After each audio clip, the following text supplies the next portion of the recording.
행하지 못할 놀라운 일을 하려고 힘쓰지 아니하나이다. 실로 내가 내 영혼으로 고요하고 평온하게 하기를 젖된 아이가 그의 어머니 품에 있음 같게 하였나니 내 영혼이 젖된 아이와 같도다. 이스라엘아, 지금부터 영원까지 여호와를 바랄지어다. 아멘. 할렐루야. 할렐루야. 제가 정말 오랜만에 치과를 갔어요. 상태가 좀 안 좋아갖고 참 병원을 자주 왔다 갔다 하시는 분들이 원래 더 지혜로운 것 같습니다. 저처럼 미련하게 손 쓸 틈이 없을 때까지 기다렸다가 가면 진짜 손을 쓸 수가 없을 정도로 많이 좀 안 좋아서 치과 치료를 받고 오늘 발음이 조금 이상하긴 하죠. 저도 좀 불편합니다. 양해를 부탁드려요. 원래 발음이 저랬었나? 저도 좀 답답하긴 합니다. 금방 좋아지겠죠. 한 병사가 전쟁 중에 혼자 낙오가 됐어요. 그래서 어떻게 살아가려고 하다 보니까 어느 집 마국간에 이제 피해 있게 됐습니다.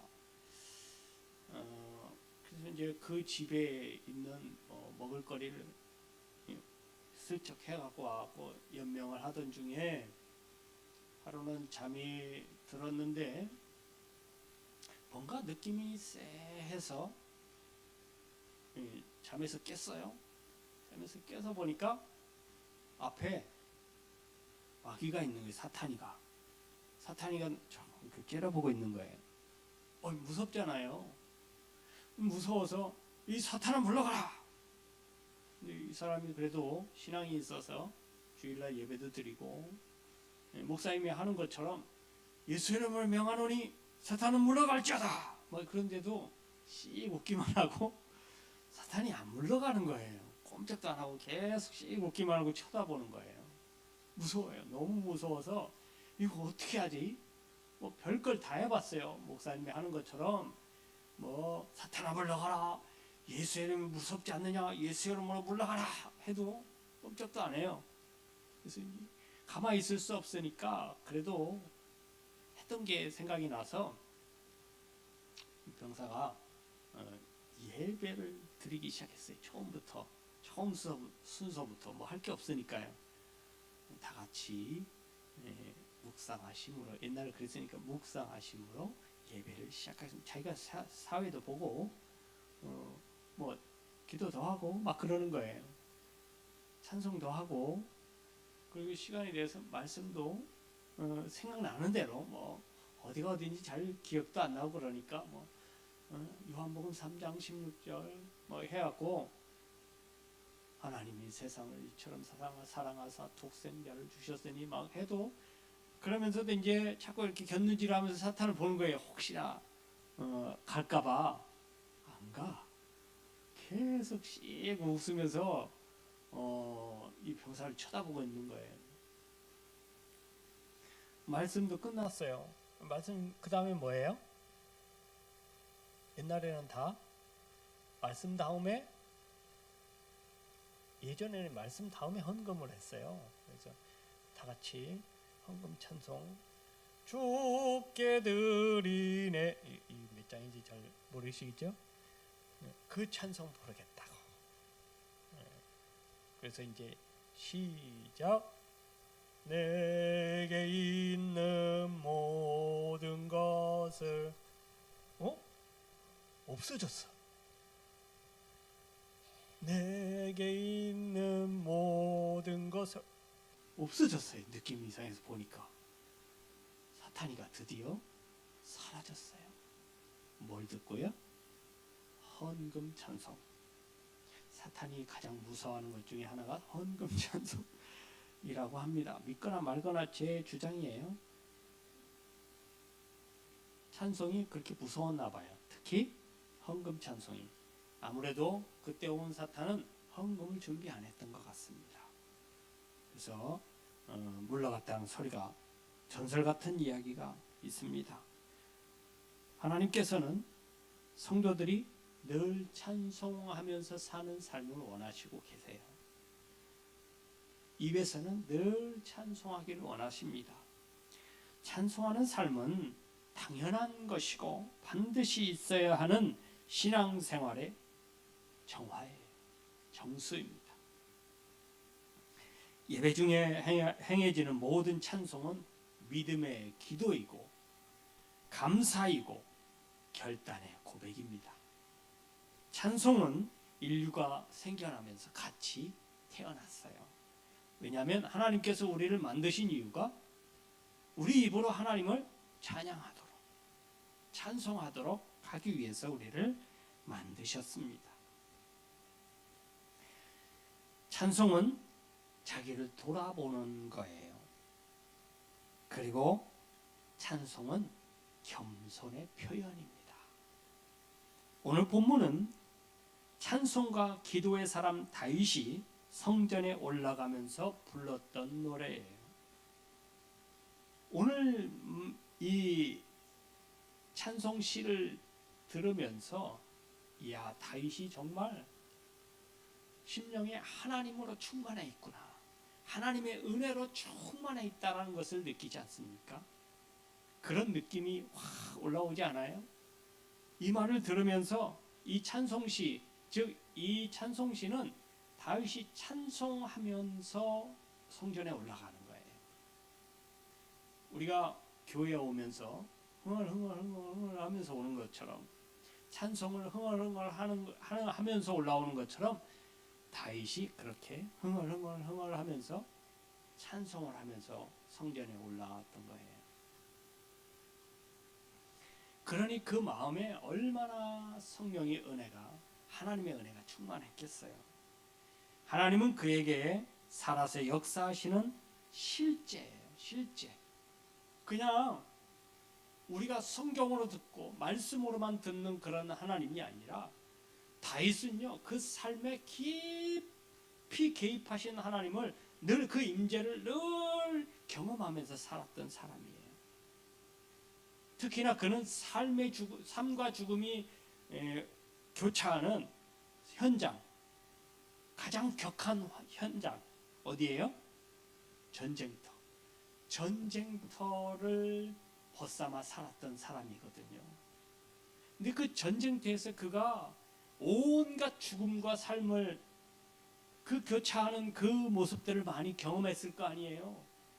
그런 삶 속에서 그래도 날마다 승리하게 하시고, 그리고 그 어려움과 정말 위험 속에서도, 아차하면 죽을 수밖에 없는 그 상황 속에서도 늘 지켜주시는 하나님의 은혜의 임재를 경험하면서 살았어요. 그러니 누구보다도 다윗은 하나님이 가까운 거예요. 가까운 하나님이에요. 멀리 계신 하나님이 아니에요. 여러분, 하나님 어디 계셔요? 하나님 어디 계세요? 하나님 어디 계세요? 내 안에요? 내 마음에요? 마음에 안 들어요? 하나님 어디에든 계시죠. 그런데 여러분, 다윗과 같은 하나님을 만나셔야 돼요. 하나님은 앞서 싸우시는 하나님, 내 앞에서 내 대신 싸워주시는 하나님과 함께 했어요. 그의 하나님은 내 앞에서 내 대신 싸워주시는 하나님이에요. 여러분, 그런 하나님과 동행하실 수 있기를 바라요. 그러니 하나님이 어디 계시다는 거예요? 내 앞에 계시다는 거예요. 내 앞에, 내가 어디를 보더라도 내 앞에 계셔요, 하나님이.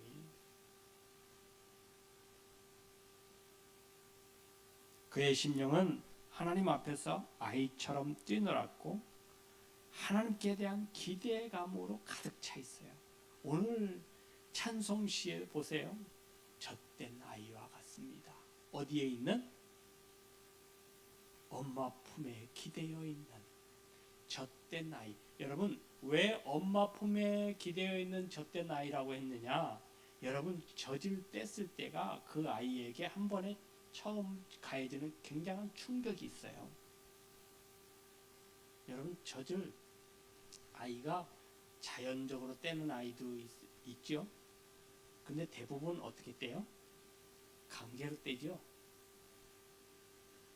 남자분들은 잘 몰라. 제가 강제로 떼었는지 자연적으로 안 물게 되는지 대부분, 근데 제가 생각하기에 대부분 강제로 떼어요. 뭐 나이가 너무 많든지 아니면 아파, 아이가 크고 이가 났는데도 계속 엄마 젖을 빨면 아파서 어쩔 수 없이 떼기도 하고, 둘째가 생겨서 애를 떼기도 하고 그래요. 강제적으로 떼요. 그때 엄마 품에서 엄마 냄새를 맡으면서 젖을 빨던 그 평안함이 깨지는 거예요. 1차적으로 한번. 그래서 아이에게 굉장히 큰 충격이 가해져요. 그 충격을 완화시킬 수 있고 그 충격에서 그 상처를 싸매줄 수 있는 것은 다른 게 없어요. 다른 대용품이 없어요. 엄마 품밖에 없어. 그래서 엄마 품에 기대어 그 상처를 싸매고 있는, 그 상처가 있고 어렵고 힘든 가운데 있는 아이의 상태를 얘기하는 거예요. 얼마나 평안하겠어요. 잃었다가 얻은 거잖아요. 다시 되찾은 거잖아요. 그래서 그렇게 표현한 거예요. 엄마 품에 안긴 젖된 아이와 같습니다. 여러분 그 다윗은 왕이에요. 나이도 지긋이 들었어요. 이제 근데 왕이고 품위가 있고 권위가 있어야 될 왕이 누구와 같다고요? 엄마 품에 안긴 젖된 아이와 같은 모습으로 하나님께 나온대요. 여러분 상상이 됩니까? 상상이 돼요? 여러분들이 애기들 빼고 여러분들이 연세가 지긋한 여러분들이 나는 하나님 앞에서 어떤 모습이라고요? 엄마 품에 안겨서 안심하고 있는, 웃고 있는, 평안한 표정을 짓고 있는 아기와 같은 자세를 하고 있다 생각 한번 해보세요. 민망하기도 하고 이게. 예. 오늘 김상성 권사님은 엄마 품에 한번 그렇게 안겨보실 수 있기를 바랍니다.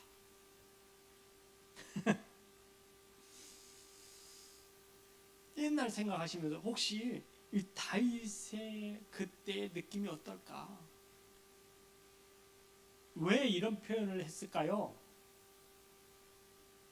다윗이 그만큼 겸손한 모습으로 하나님께 섰다라는 것을 보여주는 거예요.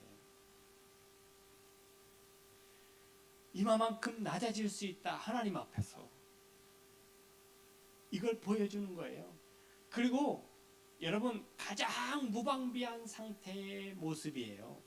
이 모습이, 이 아이의 모습이 가장 힘이 없는 상태의 어린아이의 상태의 모습이 이 어린아이, 엄마 품에 안겨서 무장해제된 그런 모습, 그 모습을 보여주는 건 나는 하나님 앞에서는 뭐다?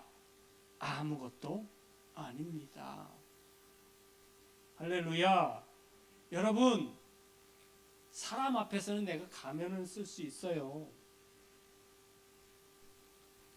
안 좋은 모습들을 다 가려야 될 필요성도 있어요. 약하지만, 연약하지만 강한 모습을 보여야 될 때도 있어요. 사람 앞에서는. 그런데요, 하나님 앞에서는 아니에요. 하나님 앞에서는 배고프면 우는 어린아이가 되어야 돼요.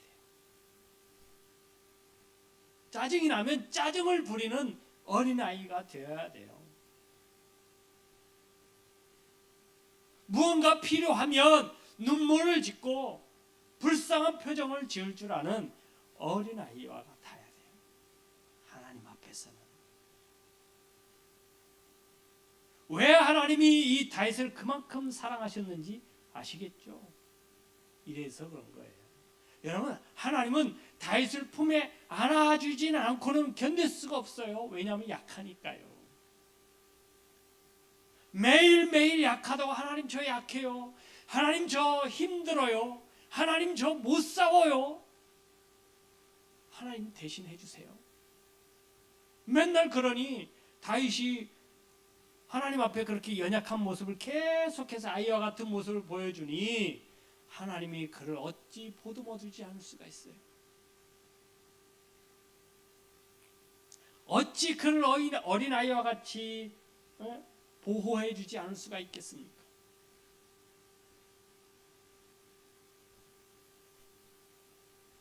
다윗은 굉장히 그래서 지혜로운 사람이에요. 굉장히 지혜로운 사람이에요. 그래서 이 시편도 지혜서에 들어가요. 얼마나 지혜로운지 보여주고 있어요. 다윗은 오늘 성전에 올라가면서 이런 마음을 품는 거예요. 내 마음을 교만케 하지 않겠습니다. 우리 다 같이 힘드시더라도 한번 따라해 보시죠. 내 마음을 교만케 하지 않겠습니다. 내 눈을 높이지 않겠습니다.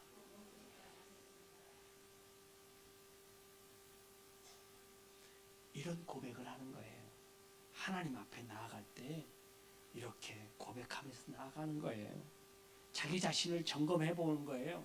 내가 어느새 마음이 교만해졌고 내가 어느새 눈이 높이가 높아져서 하나님보다 높아지려고 하고 하나님 앞에서 당당히 서려고 하고 큰 소리를 내려고 하는 내 모습을 점검해야 된다는 거예요. 이것이 다윗의 겸손함의 정수예요.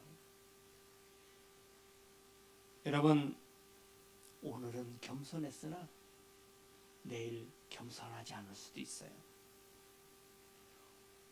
오늘 사람 만나기 전에는 겸손할 수 있으나 사람을 만났는데 겸손하지 않을 수도 있어요. 그래서 우리는 늘 겸손함을 점검해야 돼요. 자기 자신을 점검해서 겸손하도록 늘 자기 자신을 낮출 수 있어야 합니다. 교만은요, 우리가 가장 경계해야 될 대상입니다. 왜 사람들이 사람 위에 사람 없고 사람 밑에 사람 없다는 말을 했을까요? 우리 예수 믿는 사람, 신앙인들은 정말 교만함을 경계하셔야 됩니다. 여러분, 우리 위에 하나님이 계세요. 우리 위에 하나님이 계셔요. 그런 하나님보다 높아지려고 하는 게 교만이에요. 하나님이 안 보이는 거니까요. 하나님이 안 보이니까 교만해지는 거예요. 높으신 하나님이 계시는데, 하나님이 높으신 하나님이 나를 보고 계시는데, 그 하나님을 내가 믿고 있는데, 그 하나님을 내가 따르려고 하는데, 그 하나님이 안 보이니까 내가 하나님보다 높다고 교만을 하는 거예요. 내가 높아지려고 하는 거예요. 교만은 찬송을 방해합니다. 여러분, 찬송하는 것을 보시면 여러분들이 얼마나 겸손하니 교만한지 그렇지 않은지를 얼추 알 수가 있어요. 찬송은 내 자랑을 하는 게 아니에요. 내 목소리 좋다고 누구에게 자랑하는 거 아니에요. 그래서 저는 노래라는 말을 좋아하지 않습니다. 그래서 잘 쓰지 않아요. 교회에서 늘 찬양이라고 하고 찬송이라고 합니다. 물론 찬양도 찬송도 노래의 한 가지죠. 그러나 하나님께는 찬송과 찬양이 맞습니다. 노래는 자기 자랑과 같아요. 내 목소리를 자랑하는 것 같고 내가 노래를 얼마나 잘하는지를 보여주는 것 같아요. 그런데 찬송과 찬양은 아니에요. 여러분 노래를 잘 못해도 괜찮습니다. 음정이 좀 틀리면 어떻습니까? 박자가 좀 틀리면 어때요? 제가 같이 하다가 반주도 없고 그냥 하잖아요. 그럼 뭐 박자도 틀리고 뭐 음정도 틀리고 다 틀려요. 여러분 진짜 중요한 건 음정이고 박자가 아니에요.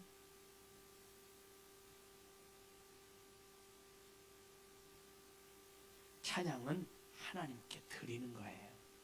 내 마음과 내 정성과 내 뜻과 내 믿음을 하나님께 드리는 거예요. 할렐루야.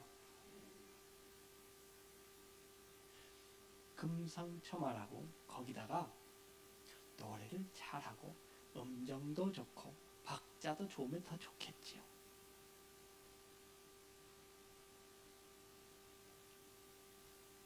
하나님이 그 많은 이 세 아들들 중에 특별히 다윗 그 막내둥이 어린 이새를 택하여서 이스라엘의 왕으로 삼은 이유가 그의 겸손, 그의 순종에 있었어요. 다른 용모가 빼어나고 힘도 좋고 할 수 있는 재주도 많고 똑똑하고 한 사람들 많이 있지만 하나님은 그런 사람 택한 게 아니고요. 겸손한 사람 택했다 이 말이에요. 순종하는 사람 택했다 이 말이에요. 사랑하는 여러분, 하나님께 예배를 드리고 찬송할 때마다 겸손한 자세를 가지시기 바랍니다. 하나님 앞에 고백하시기 바랍니다. 주여, 나는 아무것도 모릅니다.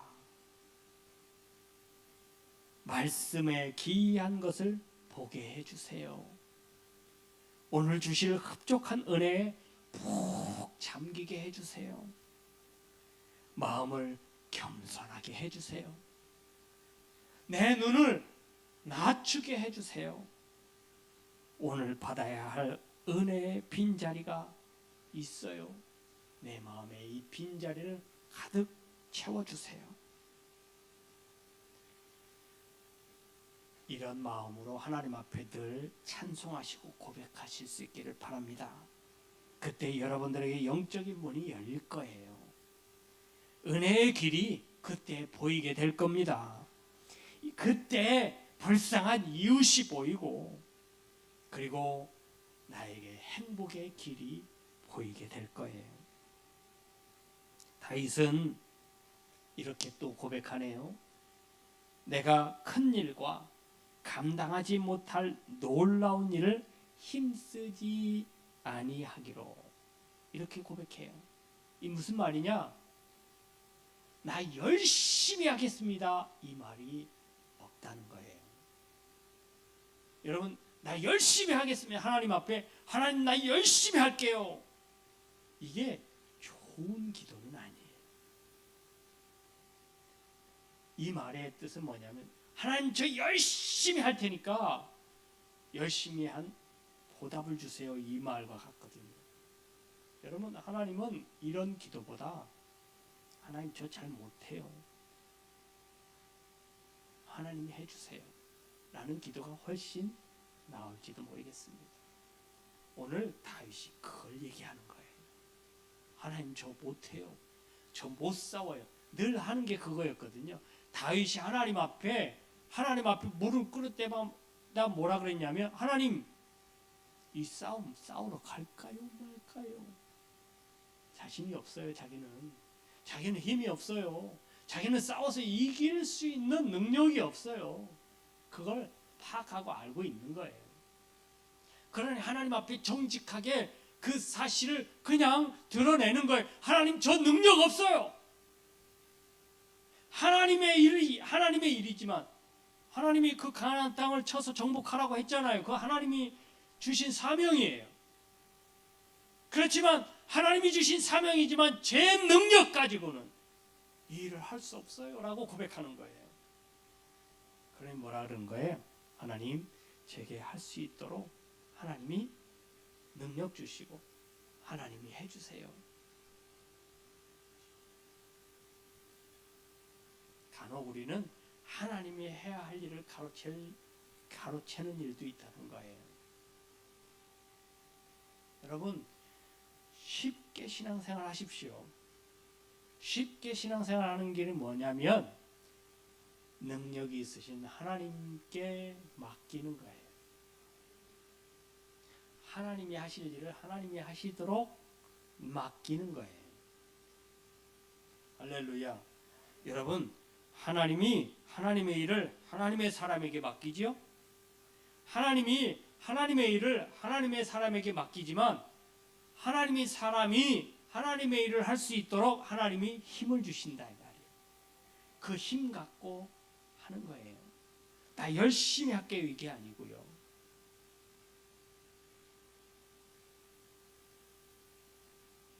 그러니 결국 하나님의 일은 하나님이 하시는 거예요. 하나님의 일을 하나님이 하시도록 하겠다라는 뜻이에요. 이 말이. 내가 힘에 지나는 일, 내가 할 수 있는 그 영역을 넘어서 내가 거기까지 한번 도전해버리라. 이게 얼마나 교만한 일인지요. 이거 하지 않겠다는 거예요. 다윗이요. 여러분, 그러면 열심히 노력하지 말라는 뜻입니다. 이런 뜻의 말이 아니죠. 애초에 우리의 시작이 하나님의 힘과 능력 가지고 한다라는 것 그 자체. 내 능력, 내 힘, 내 지혜 이거 가지고 내게 있는 것 가지고 하려고 하는 게 아니라는 뜻이에요. 일단 내가 해보고 이러지 않겠다는 거예요. 일단 내 능력으로 한번 도전해보고 그래도 안 되면 하나님께 한번 가보지 이게 아니라는 거예요. 다윗은 처음부터 하나님께 맡겼다는 거예요.